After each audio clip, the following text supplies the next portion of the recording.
তেনেকে কৈ লাজ নিদিব ছাৰ। মই আচলতে 2 বছৰ 3 বছৰ থাকো বুলি নাথাকো। মই একেবাৰে মানে চালি জালি খৰচি মাৰি পঢ়ো আৰু, যাতে ভৱিষ্যতে ক'তো জেং লাগিব নালাগে। উইনা ভাবিবা তুমি মোলৈ আহিলে, জুৰুলা বাহি পৰি দুখতে, উইনা ৰাখো দুখতে ৰাখিম সুখতে, নহয়নো দন্তকাৰে নহয়নো অলংকাৰে, নাথো মোৰে হৃদয়ৰে কাজলি মৰমে।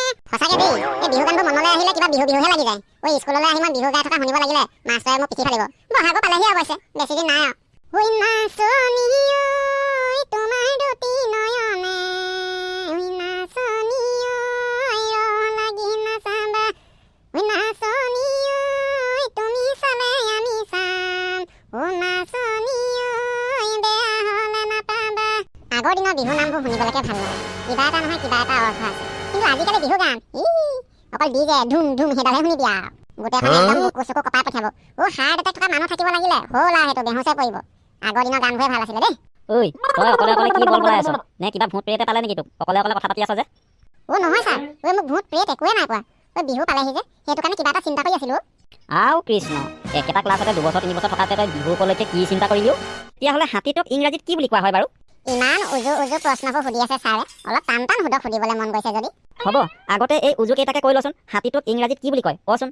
সেইটোনো নেজানিম নে বাৰু। হাতীটোক ইংৰাজীত এজিটি বুলি কোৱা হয় ছাৰ। হে? তেতিয়াহ'লে পদুম ফুল এই পাহক কি বুলি কোৱা হয়? বিজেপি চাগে নেকি? হয় ছাৰ, পদুম ফুল পাহক ইংৰাজীত বিজেপি বুলি কোৱা হয়, আৰু বিজেপি বুলিয়েই গোটেই ভাৰতৰ মানুহে জানে। ক'ত গ'লে চাৰিডাল? এইটোৱে মানে মোৰ মাথা গৰম কৰি দিব। ছাৰৰ কি হ'ল আকৌ? ইমান ধুনীয়াকৈ ইংৰাজীত গোটেইকেইটা কৈ দিলো, মাথা গৰম কৰি দিব বুলি কৈ এচাৰি বিচাৰি জঁপিয়াই ফুৰিছে যে। তেনেকে কৈ লাজ নিদিব ছাৰ। মই আচলতে 2 বছৰ 3 বছৰ থাকো বুলি নাথাকো। মই একেবাৰে মানে চালি জালি খৰচি মাৰি পঢ়ো আৰু, যাতে ভৱিষ্যতে ক'তো জেং লাগিব নালাগে। হ'ব হ'ব, বৰ বেছি লেকচাৰ দিব নালাগে। আৰু বিহুৰ কথা কি চিন্তা কৰিছিলি তইও? আৰু এই এতিয়া স্কুল ছুটি হোৱাৰ পিছত তই স্কুললৈ আহিলি যে, কিয় বা? বিহুৰ কথা তেনেকে বিশেষ একো চিন্তা কৰা নাই, কিন্তু মানে মই কথা এটাহে ভাবিছো ছাৰ। আগৰ দিনৰ বিহু নামবোৰ কিবা শুনিলে শুনি থাকিবলৈ মন যোৱা, শুনিলে গা মন ৰাইজাই কৰি যোৱা। আৰু আজিকালি বিহু গানবোৰ কিবা শুনিলে এই ওচৰত বজি থকাটোকে চুট মাৰি দিবলৈহে মন যায়। অকল ধুম ধুম কিবা সেইডালহে বাজে আৰু। এই ডিজেটো কাষত লগাই দিলে বুকু চুকু ফাটি যা কৰে। হাৰ্টৰ পেচেণ্ট যদি ওচৰত থাকিব লাগিলে এইটো চেপে খাব ছাৰ, চেপে খাব কৈছো নহয়। জেগাতে গ'লে আকলহি।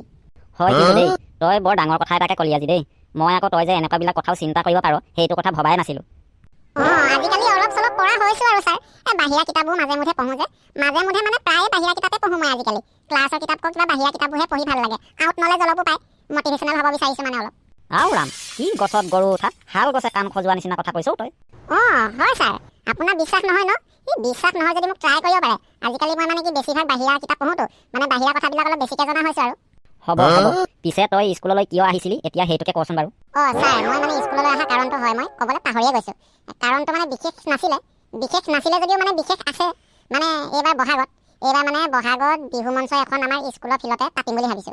আৰু সেই বিহু মঞ্চলৈ গায়ক হিচাপে মানে আমাৰ এই যে নতুনকৈ গান গাইছে যুদ্ধ, এই নাচি নাচি আহি নাচনি পখিলা, সেই গানটো যে গাইছে শুনিছে নহয় চাগে। সেই গানটো গোৱা গায়কজন মানে প্ৰাণদীপক নিমন্ত্ৰণ জনাম বুলি ভাবিছো। কেনে হ'ব বাৰু? মই আকৌ তেনেকুৱা গান শুনি নাই পোৱা নহয়। শুনিছোঁ অৱশ্যে এটা, এই যুদ্ধ বুলি শুনা নাই খালি। এই নাচি নাচি আহি নাচনি পখিলা খুলি খুলি খালি মূৰে কলি জানে কি বুলিহে গোৱা শুনিছোঁ। আৰু এটা কথা নহয়, তই যে এই বিহু মঞ্চখন পাতিবি, প্ৰাণদীপক নিমন্ত্ৰণ কৰিবি, এই পইচা পাতি তই ক'ত পাবি? আৰু এই মাথাটো মাৰিবলৈ তোক কোনে দিলে বাৰু? ছাৰ, পইচা পাতিৰ কাৰণে আপুনি মাথা নামাৰিব। সেইবিলাক মাথা মাৰিবলৈ মই আছো নহয়। মই পইচা পাতি মানে কি আৰু, এই প্ৰাণদীপক আনিম বুলি ক'লে কালেকশ্যন চিট এটা যদি বনাই লওঁ, ভাল কালেকশ্যন এটা হ'ব। তাক দি কৰি ধৰক 1-2 মান বাচিলে পকেট খৰচ মানে কি স্কুলৰ পুঁজি নামতে থাকিব বুলি ভাবিছো আৰু। সেইটো কাৰণে বোলো অকণমান আগবাঢ়ি ওলাই আহিছো, স্কুলখন অকণমান টনকিয়াল হ'ব নে কি কয় বাৰু ছাৰ? হ'ব হ'ব, তই প্ৰাণদীপক আনি বিহু মঞ্চ পাতি তই স্কুলখনৰ পুঁজি টনকিয়াল কৰিব নালাগে। অহা বছৰলৈতো মেট্ৰিক পৰীক্ষা আছে, তাতে ভাল ষ্টাৰ মাৰ্ক বা কিবা এটা লৈ তই স্কুলখনৰ গুৰিটোকে টনকিয়াল কৰি দিবিচোন। পুঁজিটো টনকিয়াল কৰিবলৈ আমিও আছো নহয়। দে শুন, হ'ব এতিয়া যাব পাৰ তেতিয়াহ'লে তই। ছাৰে মোক কিবা ভুল বুজিলে যেনহে পাইছো আৰু। নাই বুজা, তোক মই অলপো ভুল নাই বুজা। আৰু কথা এটা কওঁ শুন, মোৰ মাথাটো গৰম হোৱাৰ আগতে ইয়াৰ পৰা গ'লে যা। নহ'লে এতিয়া কথা কিন্তু বিষম হ'ব আকৌ। হ'ব যাওঁ ছাৰ। এই মানে মই কথাটো আপোনাক সুধিবলৈহে আহিছিলো। কৰিমেই যে, কৰিব লাগিবই, সেইটো কথা মই ক'বলৈ নাই অহা নহয়। আৰু অহা বছৰতে মেট্ৰিক পৰীক্ষাটো মই ষ্টেণ্ড কৰিম বুলিয়ে ভাবি আছো। হয় নেকি? কৰিলেতো ভালেই। নে আকৌ মেট্ৰিক পৰীক্ষাটো সেই খৰচি মাৰি চালি জালি পঢ়িম বুলি ভাবি আছ নেকি আকৌ? তেনেকৈ থাকিলে পাৰিবি বাৰু তই ষ্টেণ্ড কি আৰু তাৰ ওপৰত কিবা আছে আৰু কিবা কিবি কৰিব পাৰিবি বাৰু। হেৰি নহয়, এই বাহিৰা কিতাপ পঢ়ো বুলি যে কৈছিলি আজিকালি, আউট নলেজ অলপ গোটাইছো বুলি যে কৈছিলি, কি কিতাপ পঢ়োনো? কি কিতাপ পঢ়োনো বুলি ক'বলৈ গ'লে এতিয়া পঢ়ো কিবা কিবি ঢেৰ পঢ়ো আৰু কিবা কিবি মানে পঢ়ো মই বাহিৰা কিতাপ ঢেৰ পঢ়ো।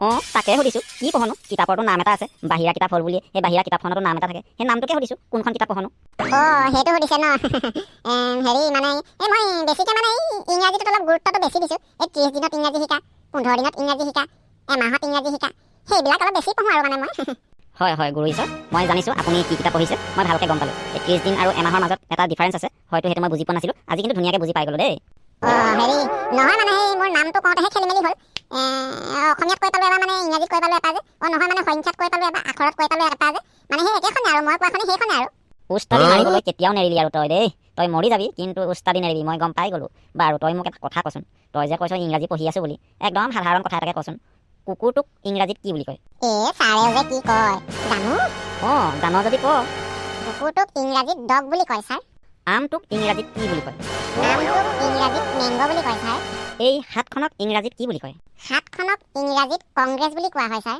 হা তেতিয়াহ'লে হাতীটোক ইংৰাজীত কি বুলি কোৱা হয় বাৰু ইমান উজু প্ৰশ্নবোৰ সুধি আছে ছাৰে অলপ টান সুধক সুধিবলৈ মন গৈছে যদি হ'ব আগতে এই উজু কেইটাকে কৈ লচোন হাতীটোক ইংৰাজীত কি বুলি কয় কচোন সেইটোনো নেজানিম নে বাৰু হাতীটোক ইংৰাজীত এজিটি বুলি কোৱা হয় ছাৰ হে তেতিয়াহ'লে পদুম ফুল সেই পাহক কি বুলি কোৱা হয় বিজেপি চাগে নেকি হয় ছাৰ পদুম ফুল পাহক ইংৰাজীত বিজেপি বুলি কোৱা হয় আৰু বিজেপি বুলিয়ে গোটেই ভাৰতৰ মানুহে জানে ক'ত গ'লে চাৰিডাল এইটোৱে মানে মোৰ মাথা গৰম কৰি দিব ছাৰৰ কি হ'ল আকৌ ইমান ধুনীয়াকৈ ইংৰাজীত গোটেইকেইটা কৈ দিলোঁ মাথা গৰম কৰি দিব বুলি কৈ এচাৰি বিচাৰি জঁপিয়াই ফুৰিছে যে আইও ছাৰ কি হ'ল আকৌ ইমানকৈ পিটিছে ছাৰ বিষাইছে ছাৰ নিপিটিব আৰু বৰ বেয়াকৈ বিষাইছে ইমান ধুনীয়াকৈ ইংৰাজী কোৱাৰ পিছতো ইমান পিটিছে যে মা কচম মই ইয়াৰ পৰা পলোৱাই ভাল হ'ব কিবা ভূত চুতে লম্ভিলে যেন পাইছোঁ কৃষ্ণ মাথা গৰম কৰি দিব দেই এই চবে ইমান ধুনীয়াকৈ শিক্ষা দিয়াৰ পিছতো কি যে আবুল তাবুলখন গায় ঐ ৰাম ৰাম ৰাম ৰাম কৃষ্ণ ৰক্ষা কি হ'ল কি নাই মই একো ততকে ধৰিব নোৱাৰিলোঁ এনেকেনো মানুহে পিতে নাই বাৰু মানুহে চাগে ভেৰণ গৰু আনিলে ভেৰণীয়া গৰুকো এনেকৈ নিপিতে মোক যেনেকৈ গৰু পিটন দিলে কৃষ্ণ কৃষ্ণ মই সেই টাইমতে পলাব পাৰিলোঁ বুলিহে